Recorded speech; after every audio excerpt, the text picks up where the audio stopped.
Martinique Actualité.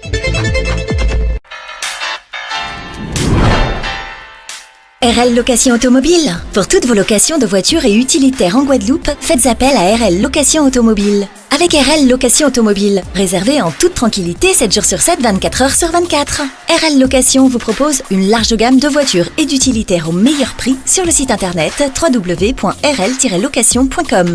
RL Location, c'est aussi l'assistance et la livraison. Pour tout renseignement, contactez-nous au 0590 10 66 87. RL Location Automobile, la location en toute simplicité.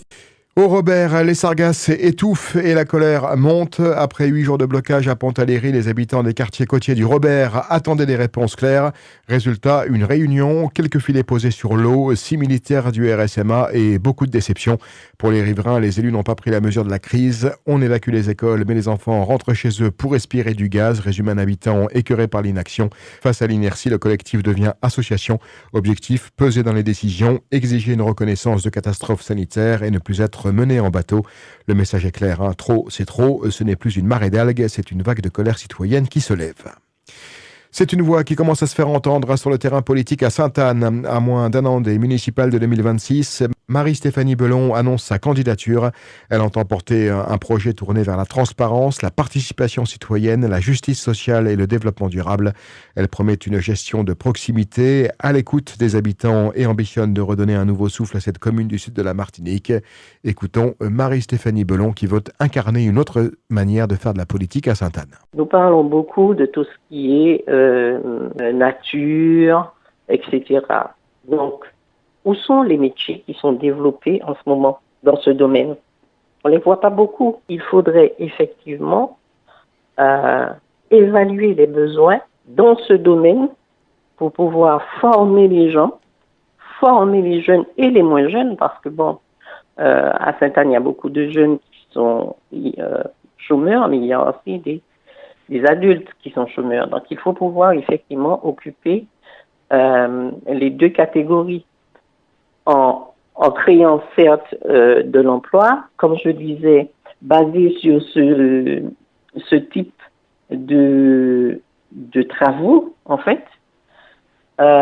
Plus précisément, si par exemple je prends, Sainte-Anne, c'est une terre agricole, une terre d'élevage, bien. Pourquoi ne pas relancer l'agriculture? On parle en ce moment effectivement de vie chère, on parle de souveraineté alimentaire. Pourquoi ne pas développer par exemple une agro-transformation? Ça peut se faire. Je pense qu'on a les produits qu'il faut pour le faire. On a également le foncier. Donc, il faudrait pouvoir rencontrer les agriculteurs, ce que nous avons déjà fait. Pour leur dire, voilà, comment est-ce que vous voyez les choses? Comment est-ce que vous voyez Sainte-Anne demain? Parce que si nous devons nous nourrir avec ce que nous produisons, il faut bien travailler la terre. Pour travailler la terre, il faut bien trouver de la main-d'œuvre. On n'ira certainement pas prendre toute la main-d'œuvre à l'extérieur de Sainte-Anne. Parce que je pense qu'il y a quand même suffisamment de bras. Et ça, il faut le faire comprendre aux jeunes parce que vous savez bien que le travail de la terre, ça n'est pas un travail simple. Ouais.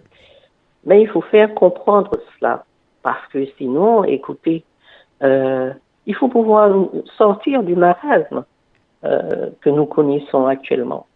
Et pour ça, il faut comprendre un certain nombre de leviers. Et il faut pouvoir effectivement actionner ces leviers pour nous permettre je ne vais pas dire de subvenir totalement à nos besoins, mais en tout cas de commencer à faire un pas. Et le maire sortant de Sainte-Anne, Jean-Michel Gémieux, a confirmé sa volonté de briguer un nouveau mandat lors des élections municipales prévues pour 2026.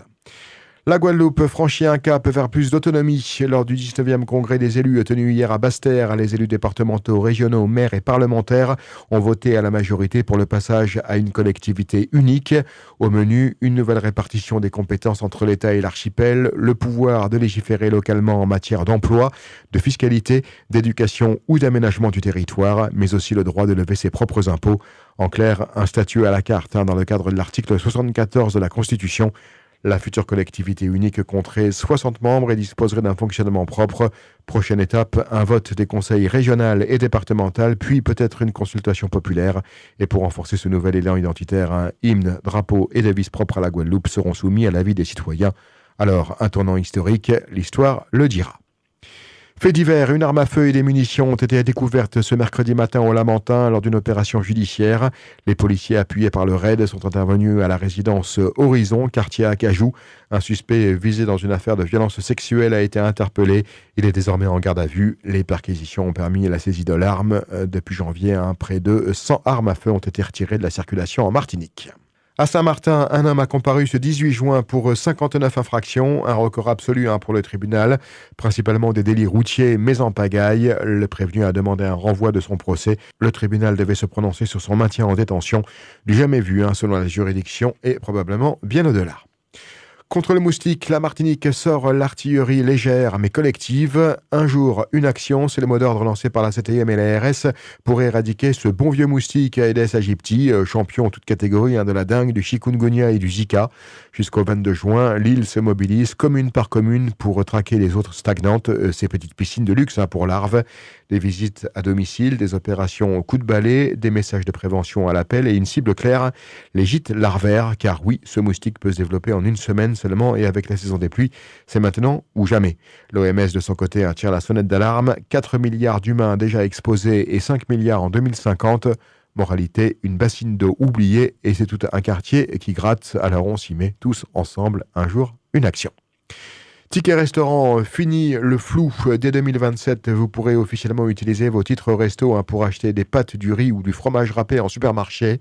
Merci la réforme, mais attention, fin du papier, tout sera dématérialisé et un double plafond est prévu. Plus pour les restos, moins pour les courses, histoire de calmer les restaurateurs qui crient au détournement. En coulisses, une proposition de loi veut créer une agence nationale pour casser les monopoles des sociétés privées et baisser les commissions. Objectif affiché, en finir avec les abus et peut-être nourrir un peu mieux ceux qui galèrent.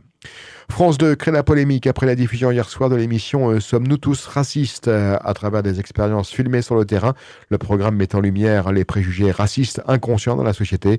Mais à l'extrême droite, la réaction est immédiate. Des élus du Rassemblement national comme Julien Audoul dénoncent une émission culpabilisante et réclament même la privatisation de France Télévisions. La chercheuse Maboula Soumaoro, invitée sur le plateau, est vivement attaquée et accusée de promouvoir un prétendu racisme anti-blanc. Une offensive qui relance le débat sur la liberté académique et le rôle du service public. Cette diffusion coïncide avec un rapport de la CNCDH, la Commission nationale consultative des droits de l'homme, qui alerta sur les discriminations raciales persistantes, notamment dans l'accès aux soins. Corsair rafle la mise sur World Airline Awards 2025. Pour la deuxième fois, la compagnie aérienne Corsair est sacrée meilleure compagnie loisir en France. Une belle tape dans le dos pour une boîte qui a sérieusement revu sa copie. Cabine repensée, service premium, expérience client soignée. Bref, fini l'image du charter poussif. Corsair vise clairement les nuages du haut de gamme. Une reconnaissance qui tombe à pic dans un secteur où l'image compte presque autant que le kérosène. Outremernews.fr, le site de l'actualité Outre-mer, 24 heures sur 24 et 7 jours sur 7.